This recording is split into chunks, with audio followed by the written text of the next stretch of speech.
সংকট মেটাতে এবার উত্তরপ্রদেশের লখনৌ থেকে স্যালাইন এলো কলকাতায়। বুধবার লখনৌ থেকে কলকাতা মেডিকেলে পৌঁছেছে 20,000 নর্মাল স্যালাইন। বৃহস্পতিবার শুক্রবার ধাপে ধাপে পৌঁছবে RL saline, D5 saline. Medinipur medical কাণ্ডের পর পশ্চিমবঙ্গ ফার্মাসিউটিক্যালের রিঙ্গার্স ল্যাকটেট স্যালাইন নিষিদ্ধ করে স্বাস্থ্য দপ্তর। মঙ্গলবার বিজ্ঞপ্তি জারি করে ওই সংস্থার আরো 13টি ওষুধ নিষিদ্ধ করা হয়েছে। সরকারি হাসপাতালগুলোকে নির্দেশ দেওয়া হয়েছে স্টক থাকলেও এই ওষুধগুলো আর ব্যবহার করা যাবে না। রাজ্যের সব মেডিকেল কলেজ এবং হাসপাতাল, সব জেলার মুখ্য মেডিকেল অফিসারকে এই মর্মে নির্দেশিকা পাঠানো হয়েছে। এরপরেই রাজ্যের বিভিন্ন হাসপাতালে স্যালাইন বাইরে থেকে রোগীর আত্মীয়দের কিনতে দেখা যায়। এরপরে বুধবার উত্তরপ্রদেশ থেকে স্যালাইন এসে পৌঁছেছে কলকাতায়। এদিকে এসএসকেএমে ভর্তি 3 প্রসূতি এখনো স্থিতিশীল নয়। সাংবাদিক বৈঠকে হাসপাতালের সুপার জানিয়েছেন 2 জন সিসিইউ এবং 1 জন আইটিইউতে ভর্তি রয়েছেন।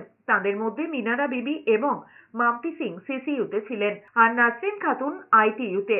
তবে এখন মাম্পি সিংকে ভেন্টিলেশন সাপোর্ট দেওয়া হচ্ছে আর নাসরিনকে ভেন্টিলেশন থেকে বের করার ট্রায়াল চলছে। অন্যদিকে মিনারা বিবির অক্সিজেন সাপোর্ট লাগছে, 3 জনেরই ডায়ালিসিস দরকার হচ্ছে। আমাদের এখানে ভর্তি হয়েছে 2 জন সিসিইউতে, 1 জন আইটিইউতে। এবার এদের মধ্যে মাম্পি সিং যিনি, উনি অন ভেন্টিলেটরে এসেছিলেন। আরেকজন মা এসেছিলেন নাসরিন খাতুন, উনিও ভেন্টিলেটরে এসেছিলেন।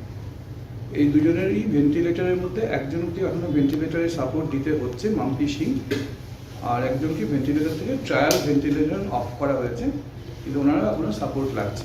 মিনারা বিবি যিনি সিসিইউ 13তে ভর্তি আছেন, ওনার এই মুহূর্তে ভেন্টিলেটর সাপোর্ট লাগছে না, কিন্তু এদের ওনারও নন ইনভেসিভ ভেন্টিলেশন মানে অক্সিজেন সাপোর্ট